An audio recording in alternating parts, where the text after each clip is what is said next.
have probably seen the image of a female protester being confronted by police officers in Baton Rouge. The woman in the sundress, her name is Ieshia Evans. This was her first protest, and she was arrested for the first time shortly after this picture was taken. Only on CBS This Morning, Ieshia talked to us about what brought her to Louisiana from Pennsylvania. So, Ieshia, you just walk in the street, even though you're told not to walk in the street, and you stand nose to nose and you don't say anything. Nothing. And what are they saying to you? Nothing. It was silence. It was just a lot of nonverbal communication. Sometimes silence speaks volumes. I feel like. What did you want your silence to say? I'm human. I'm a woman. I'm a mom. I'm a nurse. I could be your nurse. I could be taking care of you. You know, I'm here. We all matter. We don't have to beg to matter. We do matter. When you see the photo, what do you see? Does she look scared? No, because I wasn't. There was no fear in my body, which is kind of, it's when you see these officers and you see their gear, and I see his gun, you know, they look impenetrable compared to me with no armor in a sundress, but there was no fear. No fear. The Washington Post says that you captured a critical moment for the country. They're comparing it to past civil rights photos. The takeover in Tiananmen Square in China, where the man staring down the tanks.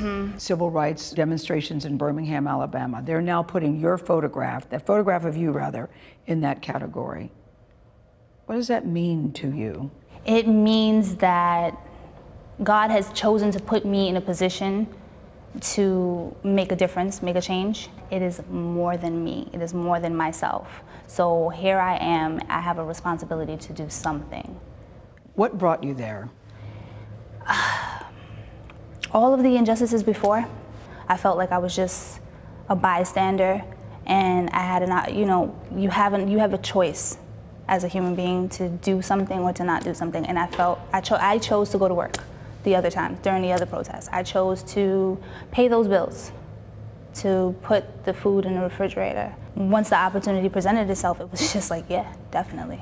You saw the video of Alton Sterling. I saw the video. It literally rendered me numb. I couldn't cry, I couldn't scream, I couldn't break anything. I was just numb. So you see that video, and then what did you think when you saw Mr. Castile's video, which happened the next day? I felt something has to be done. I told him not to reach for it. I told him to get his hand out. Something has to be done. What did you tell your son? Your son is 6 years old. He's 6 years old. What did you tell him? What's his name? Justin. What did you tell Justin?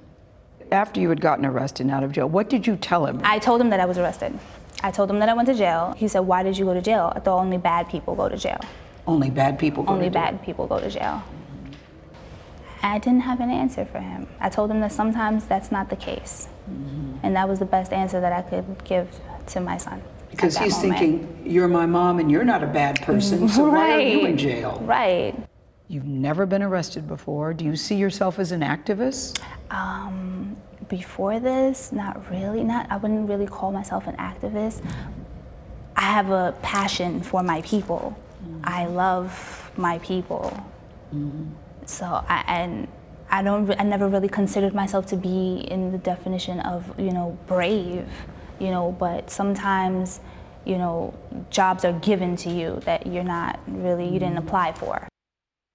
Yeah, she said she certainly didn't apply for the job. And people keep saying if she wasn't wearing that dress, looking so serene, it might not have gotten the attention. It's the juxtaposition of the police officers and her standing there so quietly. So what more can you tell us about her in terms of your feelings about her as you were there with her in the room? Yeah, she's a nurse. She's 27 years old. She's never been arrested, had never even thought about doing something like this, Charlie, before.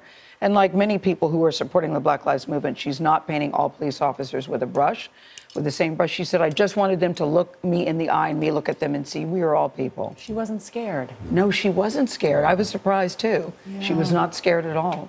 She just felt it was something that she had to do. Well, it has brought a lot of conversation, that picture. It has. Yeah. It has. Good interview.